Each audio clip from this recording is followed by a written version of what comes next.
Bonjour à tous et bienvenue dans votre émission France en direct. Nous sommes venus vous apporter une parole de vie, vous qui nous regardez dans toute la France et dans le monde entier. Et aujourd'hui, dans tous les centres d'accueil, nous allons commencer le jeûne de Daniel, qui a commencé aujourd'hui, si je peux dire, du 29 jusqu'au 18 février. Nous serons là, en train de recevoir chaque jour une parole, pour ceux qui ont soif, pour ceux qui veulent devenir une source d'eau vive. Alors, il y a eu des promesses par rapport aux Saintes Écritures qu'ils ont dit qu'ils vont nous donner. Son Saint-Esprit sera déversé sur chaque chair. Alors, vous qui nous regardez en ce moment, peut-être vous êtes là dans votre fauteuil, coiffé, en train de regarder. Et je vais vous parler d'une chose, parce que le témoignage d'aujourd'hui qu'on va regarder, c'est quelque chose de très fort.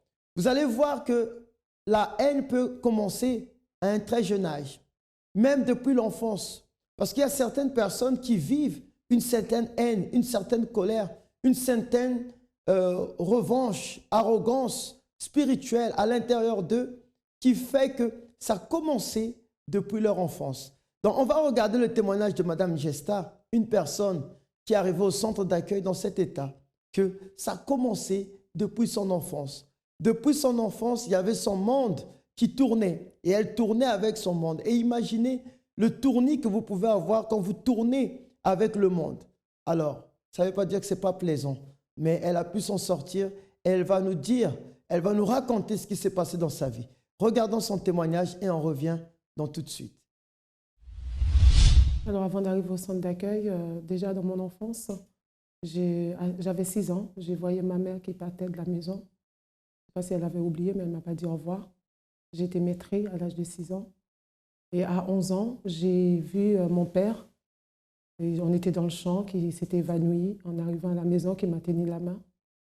Et la seule chose que j'ai compris, quand ma grand-mère a retiré ma main dans la main de mon père, j'ai compris que mon père était décédé. Et après, il fallait que je faisais un choix, après la mort de mon père, soit aller vivre à ma mère, soit rester avec la famille de mon père. Je suis partie avec ma mère parce que j'ai compris que c'était de la famille de mon père qui ont tué mon père. C'était la seule phrase qui m'est retenue. Et je grandissais à cette phrase-là avec la vengeance. La vengeance que je pensais qu'un jour, j'allais réussir pour pouvoir venger de la mort de mon père. Sachant que toute la famille de mon père, ils étaient presque tous en France. Et ma grande sœur qui était en France aussi. Et je suis arrivée en France avec un objectif. Je me suis dit, un jour, je deviendrai riche, ça me permettrait de venger de la mort de mon père. Et puis, je me suis mariée aussi en Haïti. Et j'ai vu, dans un accident de voiture, j'ai vu mourir le père de mon fils. Et je vis mon fils, qui avait 7 mois, dans le coma. Et quand je suis arrivée en France, je me suis dit, et j'avais un objectif, c'est que la famille de mon père s'était complotée avec une voisine et j'avais une vision, j'ai dit en vision, mais aujourd'hui je ne dirais pas comme ça, mais je me suis dit, si je vais avec quelque chose, je fais le tour de sa maison et j'ai mis le feu, comme ça, ce sera brûlé, ce sera tout. Mais après, je dis que c'est après avec la justice. Après, je dis que ce sera plus facile si je vis en France, je vais travailler, comme ça, je paye quelqu'un pour tuer cette dame. Mais en arrivant en France, ce n'était pas ça parce que je me confrontais à vraiment des situations, mais sans avoir oublié cette haine qui était ce désir de vengeance en moi. Et je précise que je n'ai jamais parlé avec la famille de mon père aussi par rapport avec... J'ai trouvé qu'ils ne m'ont pas donné assez de détails et ça m'a ralenti dans mon champ de bataille pour venger de mon père. J'avais 11 ans, mais je me suis dit 20-25 ans maintenant, je suis prête pour aller au combat. Et je leur détestais parce que pour moi, ils n'ont pas vengé de la mort de mon père. Et en arrivant en France, j'ai commencé à faire ma vie, sachant que je faisais mes études en Haïti, mais en France, il n'y a pas d'études, pas de papier. J'ai commencé à mener ma vie, je ne connaissais rien, et j'étais chez ma sœur. Et c'est là que mon beau-frère, il m'avait déjà violée en Haïti, et 2 mois après que je suis arrivée en France, il a voulu... Il m'a dit, je me rappelle de cette phrase, qu'en France, un homme peut avoir plusieurs personnes dans la famille comme femme. Et puisque maintenant, il l'avait déjà fait en Haïti, mais puisqu'en France, j'ai refusé, et il m'a mis dehors chez lui. Et à 2 mois que je suis arrivée dans ce pays, j'étais dans la rue. J'ai continué quand même à faire ma vie. L'enfant que j'avais laissé en Haïti est rentré, sachant que je m'étais déjà mariée en Haïti avant de venir en France. Et mon fils est arrivé en France, mon mari est arrivé. Et ce n'était pas une vie aussi. Après, je me suis divorcée, j'ai continué à me battre avec mes enfants. Et puis un jour, quand mon fils est arrivé, là, je fais un petit résumé pour vous donner un peu l'idée du tout. Mon fils, il est arrivé en lycée et il s'est confronté avec des situations entre les jeunes, parce que mon fils, il m'écoutait beaucoup, on parlait beaucoup, et ça a dégénéré au lycée.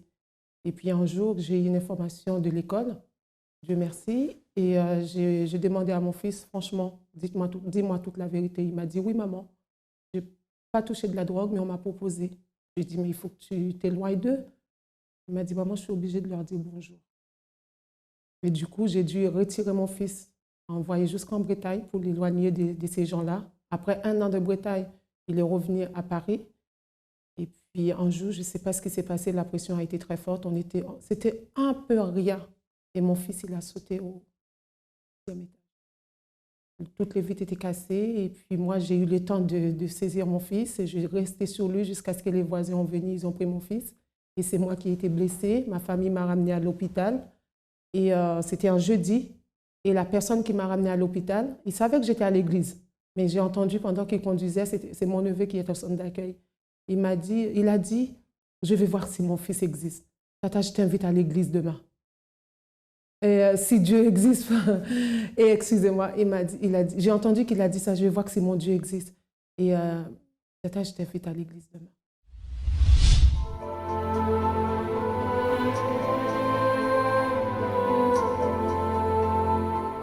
Quand l'Esprit de Dieu vient, il assouvit la soif.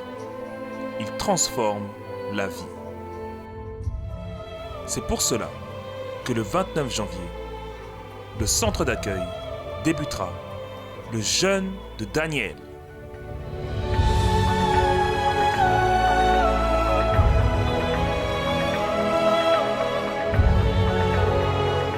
Nous allons nous abstenir pendant 21 jours pour que l'Esprit du Très-Haut vienne à être dans votre vie, dans notre vie, et faire de vous son temple, son habitation. Plongez-vous dans ce jeûne sacré, saint, le jeûne de Daniel. Désirez-vous cela? Connaître le Dieu véritable? Alors, pendant ces 21 jours de jeûne, vous allez vous éloigner des informations non chrétiennes, divertissement, télévision, Internet, jeux, musique, cinéma et tout contenu qui ne se réfère pas à Dieu. En outre, vous devez chercher et vous impliquer dans des choses qui contribuent à votre foi, comme la lecture de la Bible, les livres et les messages de l'évêque Macedo. Assistez à la programmation à travers le site yourdetv.eu. Accédez au site centredaccueil.net et lisez les messages de l'évêque Macedo, de l'évêque Julio et de l'évêque Victor, pour que vous puissiez rester continuellement connecté à Dieu. Écoutez la programmation de la radio positive sur le site centredaccueil.net. Vous y trouverez plus de contenu pour vous édifier. Jeûne de Daniel, du 29 janvier au 18 février. Centre d'accueil. Définissez aujourd'hui ce que vous voulez vivre demain. Donc vous avez pu voir comment elle est arrivée au centre d'accueil. Une personne qui a été traumatisée, une personne qui a été persécutée par, je peux dire, les négativités de l'enfance qui sont arrivées dans sa vie. Mais comment, souvent quand on voit les enfants, on dit que les enfants ont une conscience pure, on dit que les enfants n'ont pas de conscience, mais comment elle a pu développer cette haine? Et elle a gardé une vengeance depuis son plus jeune âge jusqu'à devenir une personne adulte, même se marier et planifier comment tuer, comment éliminer la personne qui croyait, entre guillemets, parce qu'il y avait une accusation qui n'était pas vraiment vraie, mais qui a fait que aujourd'hui elle a ouvert ses yeux.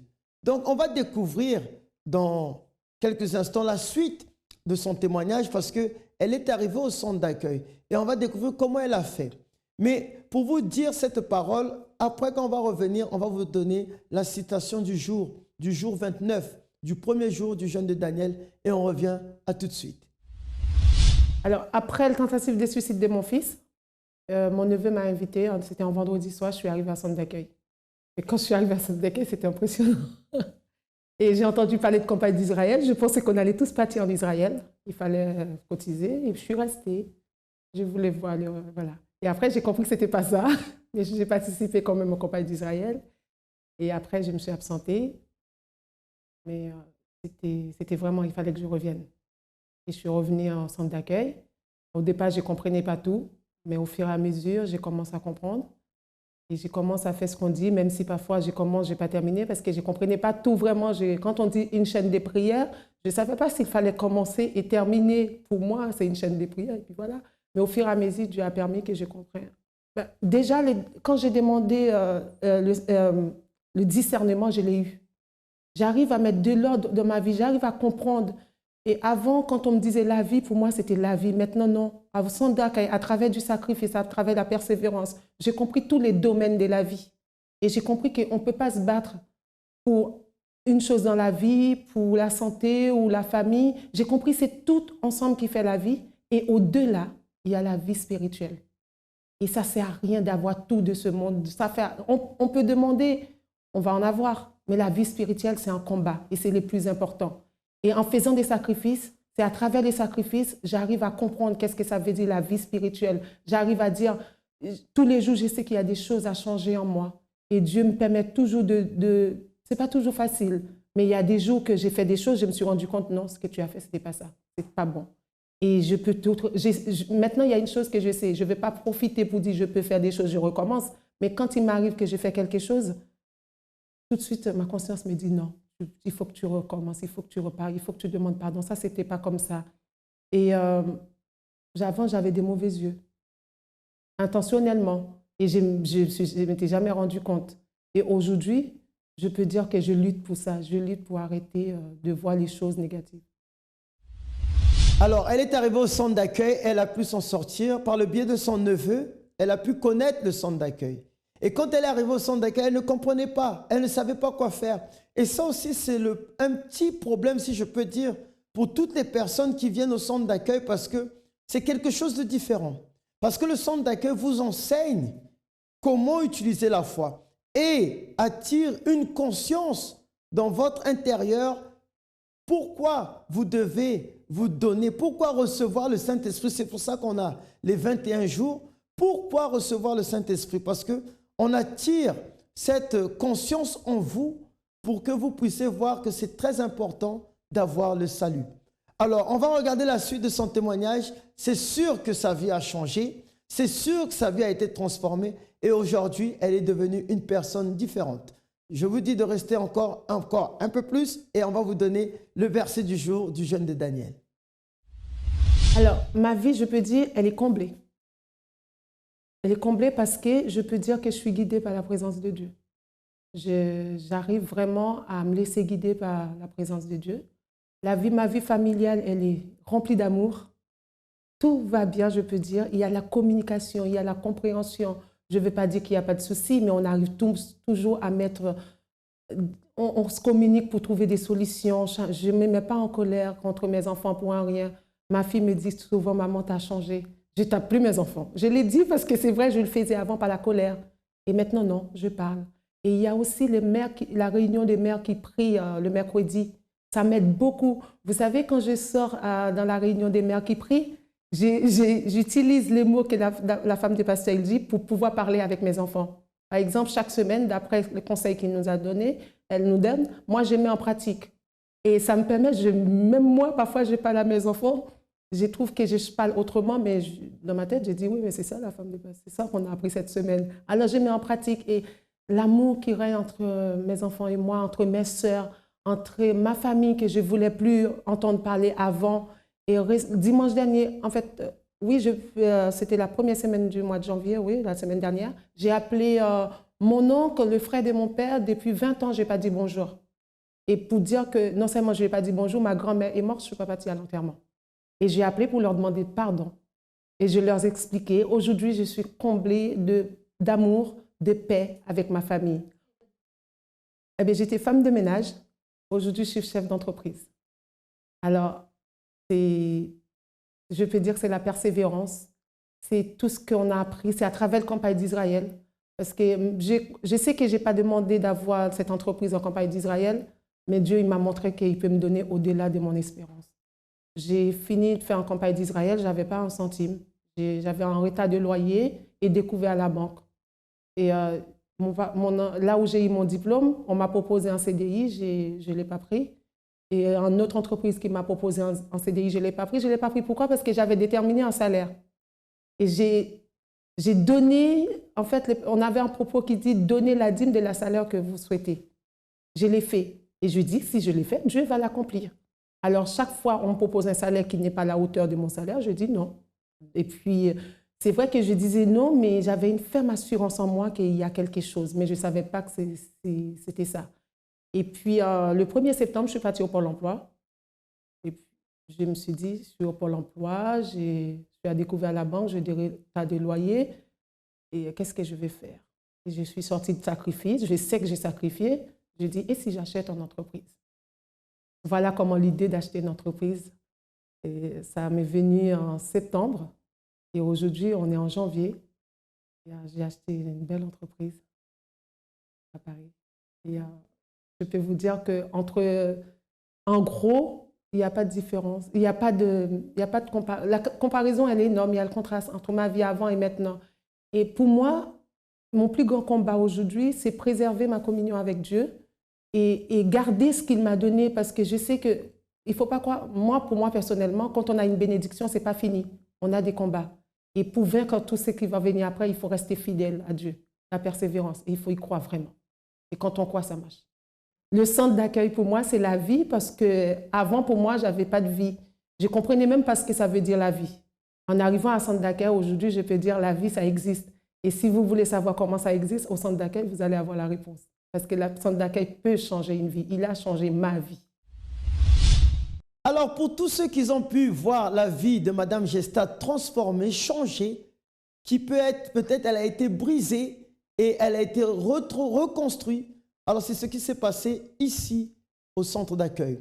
Si vous voulez venir nous joindre, vous pouvez venir au 254 rue du Faubourg Saint-Martin, Paris 10e, emprunter la ligne 2, 5 et 7 et descendre à Stalingrad, ou la ligne 7 et 7 bis et descendre à Louis-Blanc. Et si vous voulez en savoir plus par rapport au centre d'accueil, vous pouvez appeler le 01 53 35 85 12. Je répète encore, le 01 53 35 85 12, et il y aura une personne au bout du fil qui pourra vous diriger, qui pourra vous renseigner vers le centre d'accueil le plus proche de chez vous. Et nous avons aussi le site internet www.centredaccueil.net. Alors vous allez avoir des messages, vous allez avoir des prières et même des blogs de nos évêques qui sont là pour vous édifier, pour vous apporter une parole qui va vous enseigner comment utiliser votre foi et comment vous rapprocher de Dieu. Alors, le premier jour du jeûne de Daniel, aujourd'hui, l'Esprit dit, « L'Esprit de l'Éternel te saisira, tu prophétiseras avec eux et tu seras changé en un autre homme. » C'est ce que fait le Saint-Esprit. Quand le Saint-Esprit descend en nous, on est changé en un autre homme. C'est le même esprit qui a saisi Josué, c'est le même esprit qui a saisi Gédéon, c'est le même esprit qui a saisi Samson, c'est le même esprit qui a saisi Jean le Baptiste, qui était né avec, c'est le même esprit qui a reçu le Seigneur Jésus afin qu'il puisse accomplir sa mission. Et nous aussi, nous avons une mission. Si vous venez au centre d'accueil, vous allez découvrir. Alors on vous demande, si vous le désirez, de venir participer à ce jeûne de Daniel. Comme ça, vous serez nourris intérieurement, vous serez nourris dans votre fort intérieur et c'est sûr que vous allez devenir un autre homme, une autre personne. Parce que ces fruits vont se manifester et vous pourrez voir la différence entre avant et après. Donc, on va regarder le témoignage de Madame Davega. Ça, c'est une personne qui est arrivée au centre d'accueil et qui a participé à la campagne d'Israël. Un propos de foi que nous avons tous les 2 fois par an. Et aujourd'hui, quand on manifeste sa foi, alors ça fonctionne. Regardons le témoignage de Madame Davega et on revient pour la fin de cette émission. C'est vrai qu'aujourd'hui, ma vie s'est transformée complètement. Comme avant, j'étais complètement détruit, mortel. Tout ce que j'ai créé dans ma vie, ça fait 10 d'années, j'ai créé des entreprises avec mes filles, avec mes enfants, mes majeurs de mes enfants, mes 3 enfants. Et puis ensuite, ça ne durait même pas 6 mois, ça cassait tout. L'argent, il se fout tout en l'air. Et puis je dépose au bilan parce que je ne pose pas de problème sur mes enfants. Je restais comme un gérant d'épargne. Mes enfants restaient comme gérant d'épargne. Moi, je reste responsabilité. Quand ça casse tout, je cours vite fait. Je vais voir de mes comptabilités expert comptable, qui fait tout fallait pour fermer ces entreprises. Je ne dois pas vivre de dettes. Pour payer plus d'aides, il y avait 45 000 € à payer. J'avais un comptable libanais, Antoine.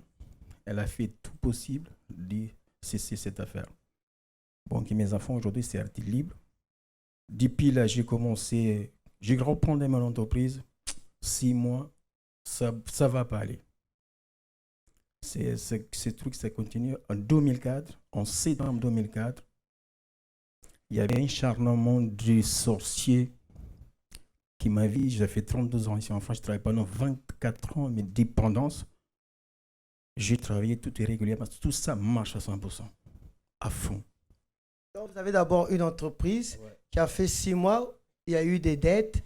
Et Antoine, le Libanais, il a fait pour que les dettes soient effacées. Il n'aura pas de dette sur ce dos. Et là, maintenant, vous avez encore recommencé. J'ai recommencé entre-temps. 6 mois, c'est cassé tout. Et après, je laisse tomber. Je suis parti dans le monde. J'ai quitté la maison. Vous étiez agressif. Très agressif, très violent. Je deviens ma vie diabolisée, diable sur moi. Je te dis franchement, il y a plus de mauvais esprits qui charnaient sur ma vie. J'ai fait une tentative de mort, vous voyez là. Je prends la porte du carreau. J'ai cassé dans ma tête pour finir toute ma vie. Je voulais même tuer tous mes enfants à la maison avec mon épouse. Les flics, ils sont venus, ils avaient 13, 14 flics pour rien. Les policiers. Ah ouais. J'ai débattu avec les flics par terre, j'ai mis par terre, j'ai détruit. Resté pendant 2 mois, ils ne travaillent pas. Le juge m'a convoqué devant le tribunal. Et toutes ces histoires, ça finit par la condamnation très sévère. Je connais l'église et décembre de 2010. J'ai invité mon mari, cancer, diabète, tout. Vous savez qu'elle avait le cancer, elle avait le diabète? Oui. Quand elle est venue ici, 2009, je me rappelle, elle mettait toujours un truc, des bandes, tout ça, des opérations. 5 opérations. 5 opérations. En plus, pasteur, il y a une dette dans la maison que mon mari fait, 67 000 €. J'ai parlé avec le pasteur. Jamais, je ne sais pas si tu as témoigné aujourd'hui. Moi, jamais j'ai témoigné ici. Ça, c'est moi qui l'ai vu toute seule pour me parler des choses. 60 000 €, pasteur. J'ai parlé avec le pasteur Lionel. Je ne savais pas lire.